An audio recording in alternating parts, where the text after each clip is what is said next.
Do you think I'll be good like at Kovacs right now? Like I haven't played in a while, but do you think I would like be able to get a good? I'm wondering, would I be decent? I don't know. I could be like absolute trash, or I could be decent. Let's do let's do this. Hang on. Hey, no, let's do viscose. Oh God, hold on.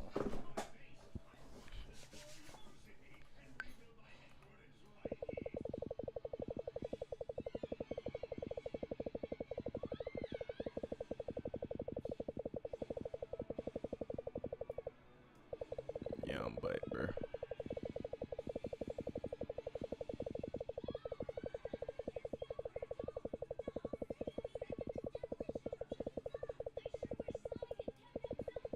Oh God, I don't even want to see this shit. I'm butt.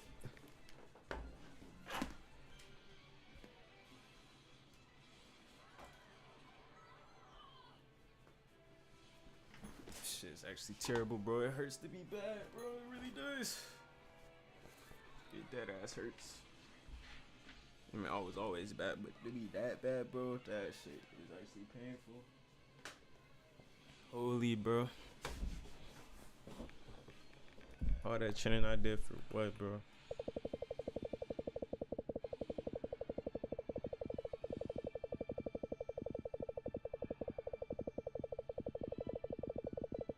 This mouse pad feels way better too, bro.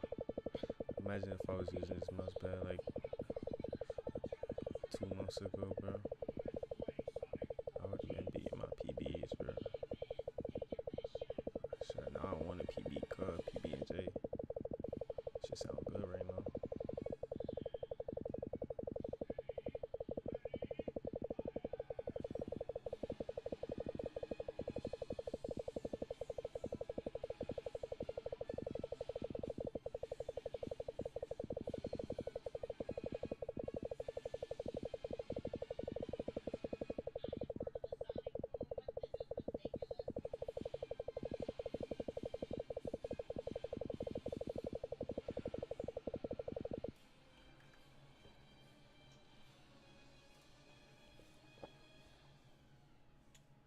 Um, let's see what the podcast I'm about.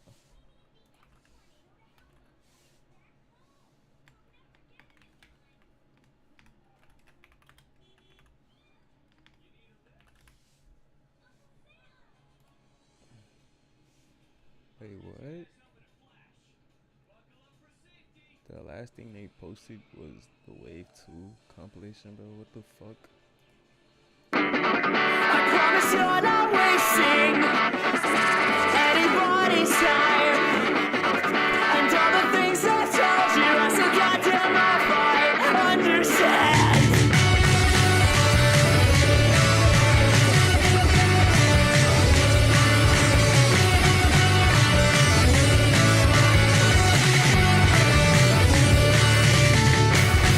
You said your friends will hurt you, and your friends are really good. You told me you're their daughter, and they treat you this way just to keep you safe. So please listen clearly, I love you, do. It hurts to see you so torn apart like this.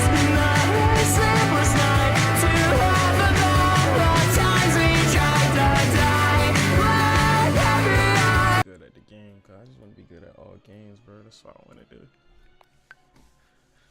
But I couldn't stick to it, bro. It's not entirely like my fault, bro. I had to go back to Jacksonville, bro, and that was fucking up my training. Like I guess it's my fault because when I came back, I didn't get right back to it. But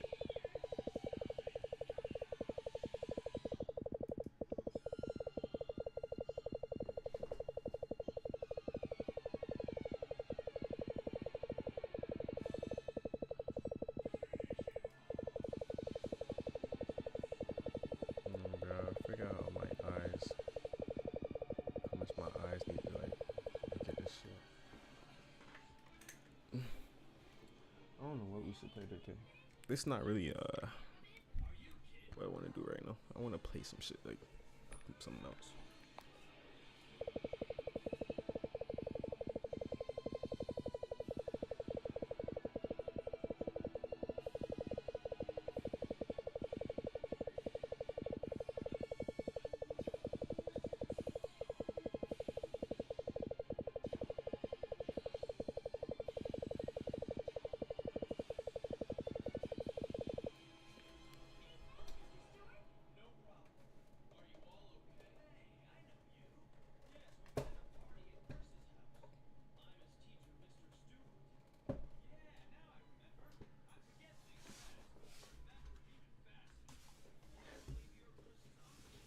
Forget things fast, but I remember it even faster.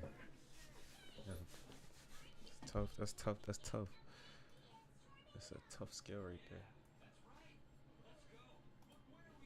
Okay.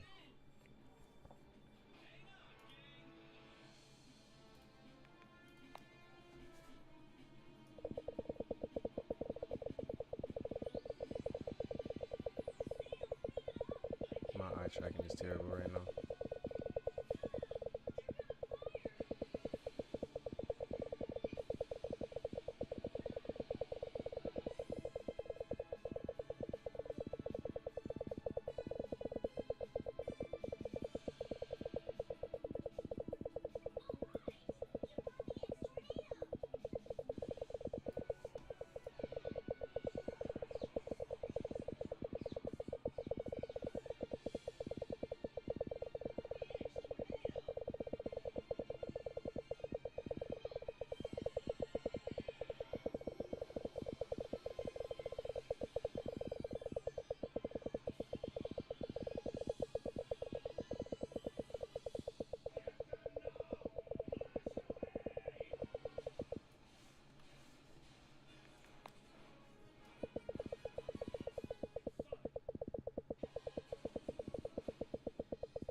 I'm not that far off. So there's that.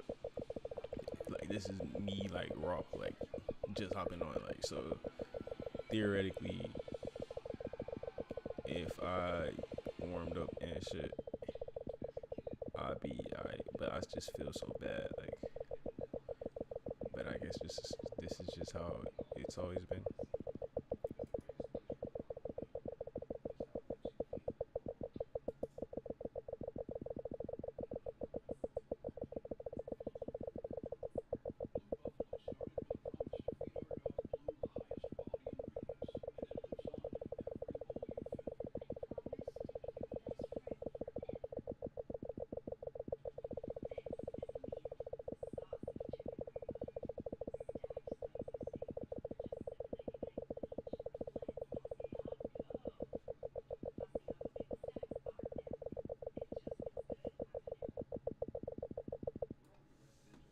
Like I'm not that far off.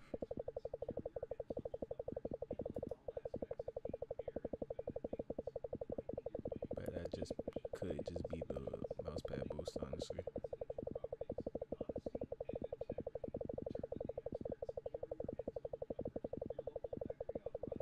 My eye tracking is like actually so bad right now. Why are my eyes losing it? Oh my god. It has been like, I guess it's been a while since my eyes really tracked something, but still, like, fuck.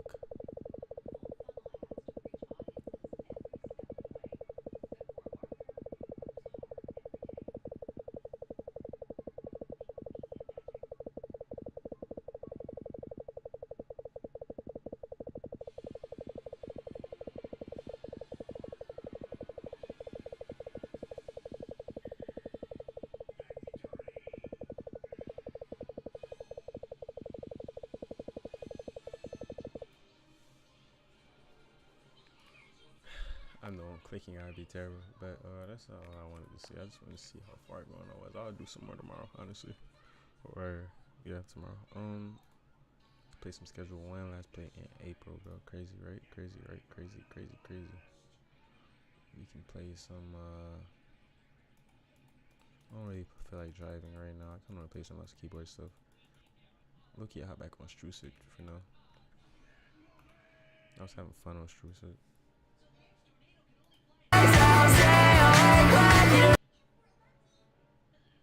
So you need to get. A year ago.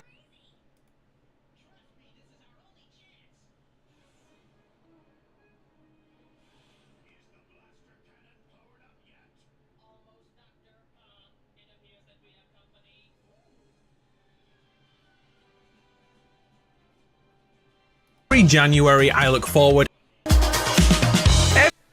is extremely loud right now. Every January, I look forward at the best free-to-play games coming in the year ahead. I found over 50 of them, and I've whittled them down to a definitive list of the best 20 free games of 2026, across as many genres as I could find, from open-world RPGs to intense shooters, from survival games to sports games, and it's shocking how many anime games are coming out. All the expected dates and platforms are in the description if you want to know where you can play. I'm Adam. Hello there. Let's do this.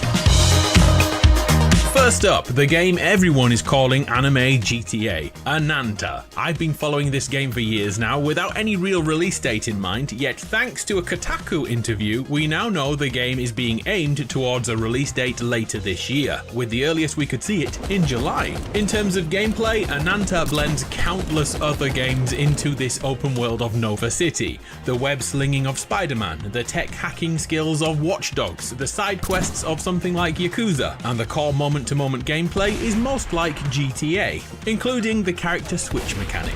The sheer volume of things to do is staggering, and that's not even mentioning the story campaign. We play as a supernatural investigator looking for paranormal events in the city. Our main goal is to subdue the mysterious force known as Chaos. There is supposedly no gacha element in Ananta, with characters being unlocked through story missions. And there's so much to talk about in this game that I'm going to do a separate breakdown video in the next few weeks. So if Ananta looks like a game you want to play, be sure to check back for our deep dive. Coming much sooner than that is another anime-inspired world of Fate Trigger, coming in Q1 in fact, so between January and March. Fate Trigger is a hero-based tactical shooter with Battle Royale as its core mode, but if that doesn't float your boat, we've been promised other game modes will be coming in, starting with Team Deathmatch. Gameplay is both third person and first person. When we move around, the camera is behind us, showing us as much detail in the world as possible, and then when we aim our weapon, it seamlessly switches to first person.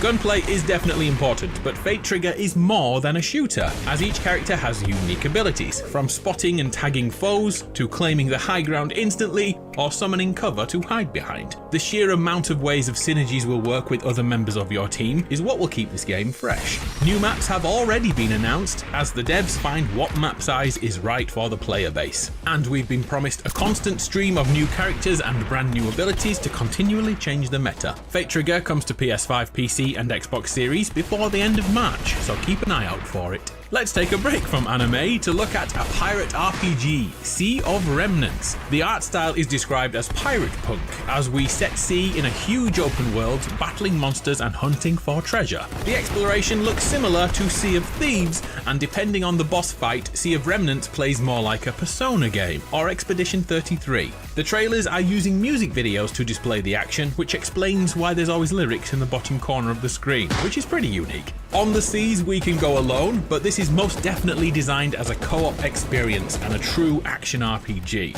While exploring, we can meet over 300 NPC characters, which, if we like, we can recruit to our ship. And we've been told that when night falls, all the tougher enemies and harder raids become available, making a day-night cycle that actually means something again. Sea of Remnants is going for a 2026 release, but I don't think it'll hit that. I hope I'm proved wrong.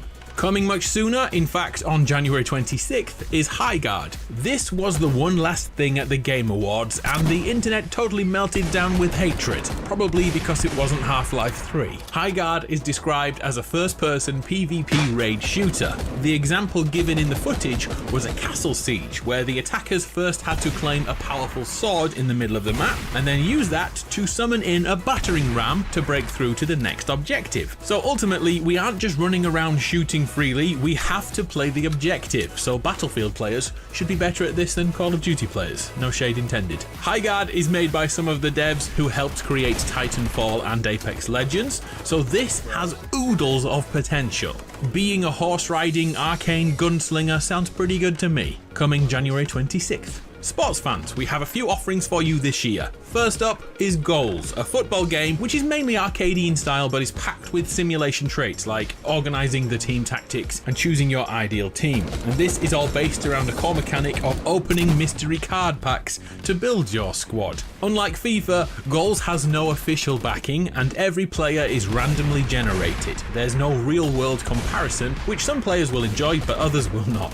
Both male and female athletes play together on the same pitch, which is another one which will upset some people. Oh, and I've been playing the beta, and I can tell you how addicting the process of upgrading your characters daily is, especially with the mobile phone app while you're not at your console or PC. I had to delete this game because I kept thinking about it. Goals is coming in 2026 and is currently running beta builds on PS5, Xbox Series and PC. Another football game is Super Ball, which is football but in the future, but really it's Rocket League without wheels. Coming to PS5 in 2026, but it's out right now in early access on PC and Xbox. The core difference to Rocket League is the characters. Each of our heroes has their own abilities to use on the field, and the holy grail is using those abilities alongside your teammates to bamboozle the opposition completely. From what I've read on the forums, the netcode has already been improved vastly, so Super Ball could keep growing in 2026. Take a look at World of Tanks Heat, a vehicular warfare game set in an alternate world after World War II. A new type of war has begun where everyone uses a high-tech tank. In 5-on-5 or 10 versus 10, we team up and select our tank, and of course each one has its own strengths and weaknesses, forcing players to think about the makeup of the entire team, supporting each other to maximize your strategy. But of course there'll be one guy who just goes out all alone. Game modes include Conquest, Domination and even Search and Destroy, which will be hella interesting playing as a tank. Over time, more agents will be added to the roster, unlocking new experimental tank tech. The speed of a first-person shooter and the firepower of futuristic tanks. This could be a game changer. And of course there's another game doing a very similar thing at a very similar time. This is Loaders, a 10-on-10 battlefield where all cover can be destroyed, blasting through rock, shattering walls, ploughing through sand dunes, which dynamically change the terrain. These vehicles are anti-gravity tanks that are totally customizable from the defensive options to the weapons we use. It'll be interesting to see which tank warfare game wins out in 2026. Loaders versus Heat.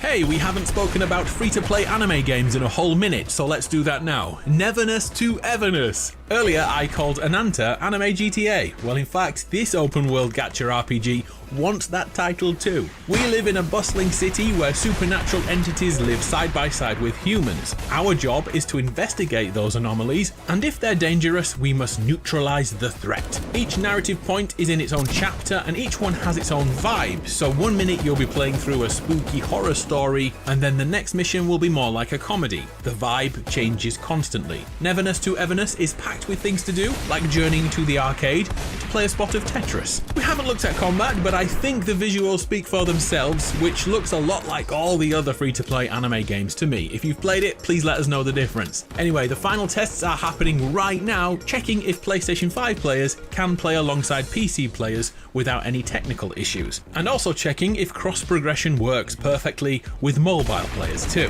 Neverness to Everness is expected to launch in Q1 of 2026, so we should hear more before March. Coming later in the year is Once Human, a PC game from last year which is coming to both PS5 and Xbox Series. Once Human is a multiplayer open world survival game set in a post-apocalyptic world. I know you've heard that many times over the years, so here's the intriguing part. An extraterrestrial substance can be found in the world called Stardust.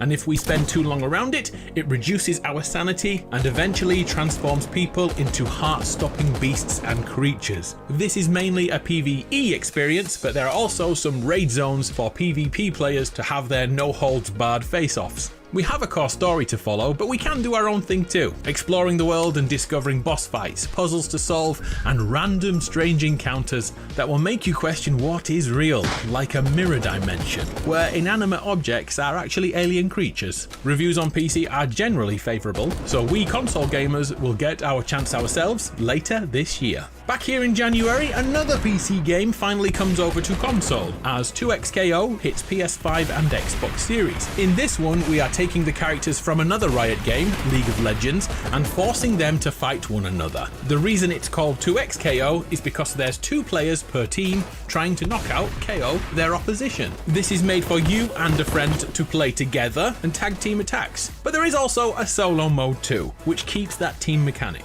The game comes with an in-depth training mode to perfect combos and master moves in frame analysis. PS5 and Xbox, you'll get this on January 20th.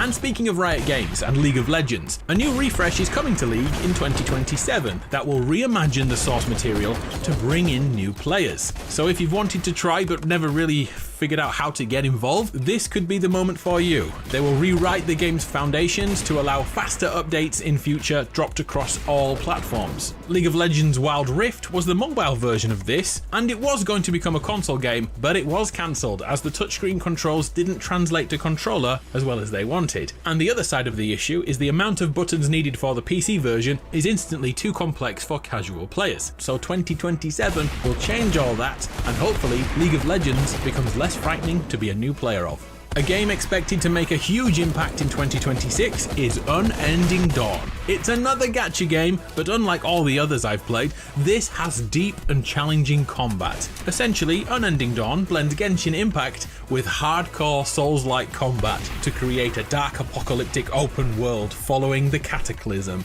A super unforgiving game with a high skill level where timing attacks and parries is paramount. Just over a year ago, following investment from Sony, Unending Dawn went dark on social media and have only posted once since then to ensure gamers the game is indeed coming. But just look at it, this could be revolutionary for both gacha games and Souls-like games. I'll keep you posted as soon as we know more. Do you remember Quantic Dreams, the team behind amazing games like Heavy Rain and Detroit Become Human? Well, their next game is a MOBA, Spellcasters Chronicles, a real-time strategy battle arena in which we play as powerful mages fighting each other for control of the Source, a mysterious energy that can change reality and fate. In teams of 3, we cast magic, summon minions, buildings, and even god-tier titans. Everything in this game depends on territory, so we have to claim more land to be able to summon our legions, and thus expanding territory is the only way to win. Each game lasts up to 25 minutes. Spellcasters Chronicles is currently in early beta on PC, with more info about other platforms expected in the summertime.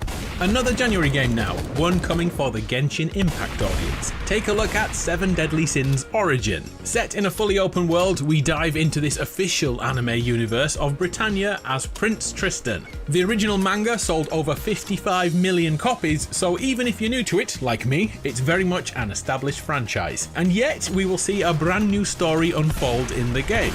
We explore and put together a roster of heroes with unique abilities to fight a host of fantasy and sci-fi beings. Not everything is about large-scale fights. The exploration in this world has us doing smaller things, like choosing a mount. We capture animals from pigs to mythical dragons to become our travel companions. If this hits like Genshin Impact did, we have another behemoth of a game to enjoy, releasing on January 28th. Remember Mecha Break? It released in July 2025 and forced PlayStation players to sit out for a whole year. Well, the game kinda failed, and now the dev team are looking at the anniversary on July 1st, 2026 as the relaunch day for Mecha Break 2.0.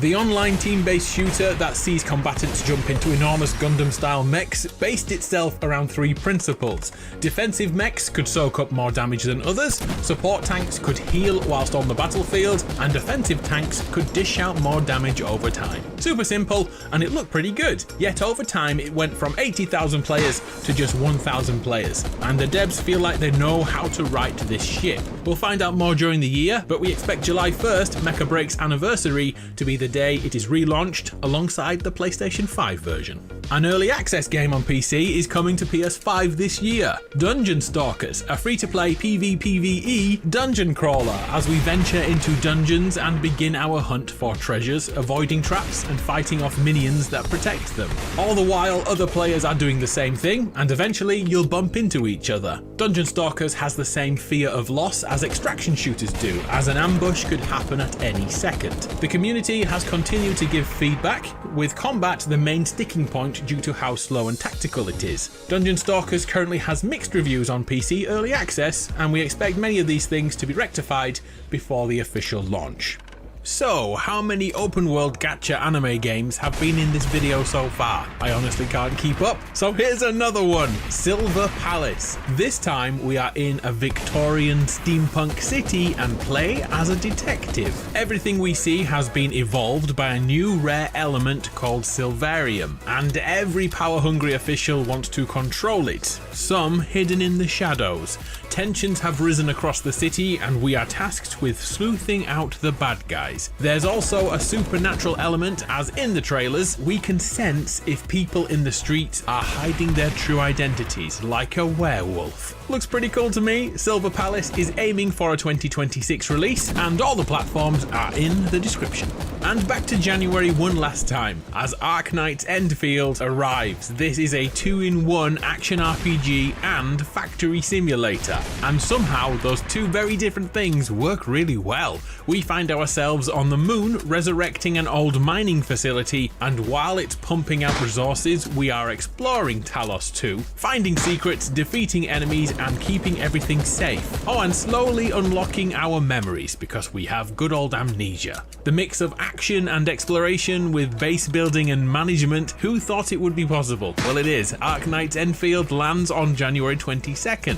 And finally, a game that has been on this list for years now and always brings with it absolute confusion, Path of Exile 2. In 2026, this game will be finished and therefore it will be released for free. The isometric dungeon crawling RPG was so well received in paid early access, it's been there for over a year now. It's honestly absolutely worth the fee to play due to the depth of the character classes alone, but this video is about free games, so I checked the official line, and yup, 2026 is the year this beauty leaves early access and becomes what it promised to be all those years ago, a free game.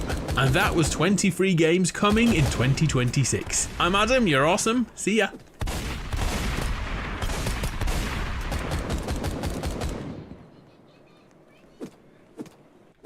A few weeks ago, I was shown an Instagram reel of Charles Leclerc jumping into a pool and then off the cliffs of Monaco. Now, I thought this was just a meme presenting the Ferrari experience, aka going from joy then straight to the fucking pavement, until I realized Charles himself liked the video. This is what 7 years of Ferrari does to a man.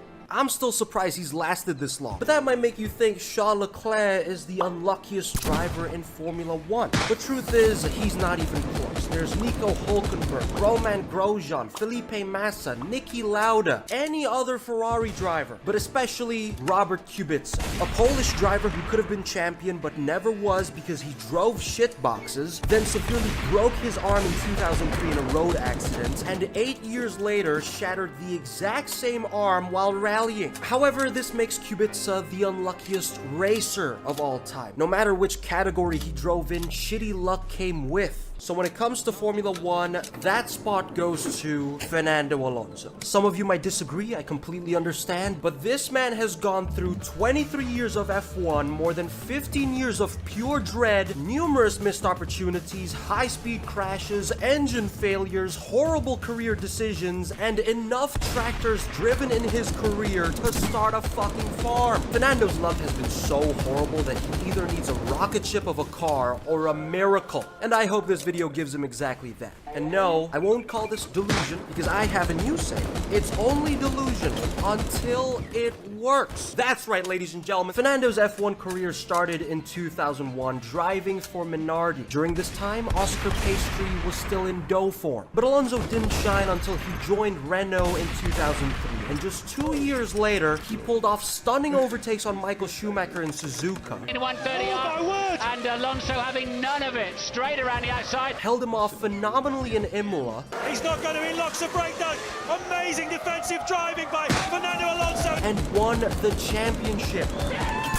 Keep in mind, Alonso was against the Michael Schumacher, and he also won his rivalry against Michael again the next year. During this time, Charles Leclerc was still a little jit, while Oliver Behrman and Kimi Antonelli were gerbils. Alonso has been in Formula 1 for a while, and little did he know that 05 and 06 were the only good times he was gonna have for the next 15 fucking years. Because as soon as 2007 hits, this is where it all went downhill. Bam! Alonso joins McLaren, a team with a rocket ship. But then boom! He gets Lewis Hamilton as a teammate, who was a rookie at the time. But that's still Lewis Hamilton. So they went at it. They battled on track. There were even times Lewis didn't let Alonso through in qualifying, and Fernando got so pissed he delayed his pit stop, preventing Lewis from starting a new lap. Yep, they want him out of there. Now Alonso's not getting on with it. Only a minute 40 to go. Is he blocking Hamilton here? Is that a bit of a tactic within the team there to give Hamilton a bit of a headache? But at the end of the day, none of that shit mattered because McLaren got disqualified from the Constructors' Battle for having top-secret technical documents from Ferrari, aka Spygate. But honestly though, thank God the team decided to share info with Ferrari in 2007, because if Spygate happened in 2025, McLaren would end up slower. Also, Lewis and Alonso ended 2007 tied in second place, losing to Kimi Raikkonen, who won with just a single point. So after a way too stressful year at McLaren, Fernando returned to Renault in 2008 in the hopes of finally finding some peace that he desperately needed. But he ended up nowhere fucking near that, because right after Spygate, Fernando gets hit with Crashgate. During the 2008 Singapore Grand Prix, Nelson Piquet Jr. was secretly told to crash on purpose to bring out a safety car, allowing Alonso to win the race. And it worked. Alonso won until Nelson had beef with Renault, so he leaked the juicy secrets to the press in 2009. And boy, did the cookie crumble. Renault personnel were suspended, fired, fined, and Alonso was right in the middle of it, though he got out scot-free, which was lucky. This man survived 2 gates in 2 years. But if you think about it, Alonso's luck was so bad that Renault had to plan a crash for him to win. But now let's jump to Fernando's Ferrari experience from 2010 to 2014. And just like any other modern era Ferrari driver, it's never good. Let's make the jump to hyperspace. In 2010, Alonso lost to Sebastian Vettel by only 4 points, and the worst part is, in the final race, Alonso couldn't overtake Petrov and finished 7th, believing that P7 cost him the win. But even if he finished P5, tying Vettel not just in points, but also in P2 and P3 finishes, he still would have lost because Vettel finished 4th more times than him. Then in 2011, Ferrari had less pace, Alonso tried making up for it, but Vettel won anyway. And in 2012, he misses the championship again, this time by just 3 points. And it was so painful that Fernando stared at teammate Felipe Massa, who was in tears that Ferrari failed again. Then 2013, Alonso was 2nd, but the Red Bull was too dominant. But finally, 2014, the year Ferrari did something so unique. Now, oversteer and understeer are 2 big no-nos when you're building an F1 car, with most cars having mainly just one of these traits. And Ferrari built a technology marvel. They made a car that did those 2 things at the same fucking time. It was the most unstable pile of shit that Alonso had to fight just to stay on track. And not only that, the car looked like a limp dick. It performed as good as it looked. But now we can fast forward to the McLaren Honda era. These were the times of dread. The seas were ruthless, winds were howling, and cars were battling like it was life or death. While Alonso in his flaming hot Cheeto was behind everyone else collecting dust. Devastated by the penis Ferrari, Fernando came to McLaren in 2015 to find better, and he somehow found worse. Immediately in 2015 testing, Fernando had a huge crash that produced rumors it stopped him from aging. Now, you might think being frozen in time is a good thing, but if you're Fernando Alonso, that just means the pain will never end. By the way, the cause of that crash was a literal gust of wind. Even Mother Nature doesn't want this man to have nice things. But as Alonso raced for McLaren, the car and engine had zero pace, which gave us so many radio crash outs. GP2 engine, GP2. The engine was good, much slower than before. Amazing. Even if you put a rocket ship, we will be 11th. Man, I have no brakes, no tires. We are out of the points. We try to do whatever, but I don't care too much. There was even a time Fernando had a huge crash where his car flipped and flew, and also had to push his car back to the pits, which kinda looked faster than the actual car. But if you've known Alonso for a while, you would know that even with a shitbox, he will always make up for the car's deficit. He is the tractor bender. In 2014, he still managed 2 podiums with the penis Ferrari. In 2016, he went from last to 7th twice. In 2017, he almost managed the podium with his McLaren, but then he got hit. Incredible luck. And in Baku 2018, after being crashed into, having to limp back to the pits for an entire lap, coming out in the dust, he still climbed all the way up to 7th. Keep in mind, 2017 and 2018 were the years McLaren was so shit that they barely had any sponsors, so Alonso had to sponsor them himself with his own brand, Kimoa. But that was it for McLaren, as 4 years of Fernando's career was thrown down the drain. Now, of course, this does bring the question, why on earth did Alonso stay in McLaren for 4 fucking years? He could have left. And well, good point. But I think Zach Brown hit him with the, it's only delusional until it works. Great advice. But it never worked. So then Nando retired in 2018, went to Le Mans and won 2 championships in a row. See, this is what happens the moment he steps out of F1. But then he came back to Alpine, aka Renault, from 2021 to 2022. And that move was the best ad I've ever seen to never go back to your exes. I don't know how many times I have to say this to F1 drivers. They just love going back. Throughout Fernando's run at Alpine, he managed to get 1 podium and even qualified next to Max Verstappen in Canada. Seems like it was gonna be a great comeback. So here's a list of some of his other lucky moments at the team. His engine blew up twice, had water issues 3 times, a total of 8 DNFs all because of his car, and at the same time his teammate was terrorizing him for 2 years. Oh, and the time he qualified 2nd in a baguette, the car had no pace and he got penalized. So yeah, the podium was pretty much it. By 2022, Alonso's career was filled with 2 championships and 15 years of dread. If that was Charles instead, I just know that he wouldn't just like the video of him jumping, he would actually jump.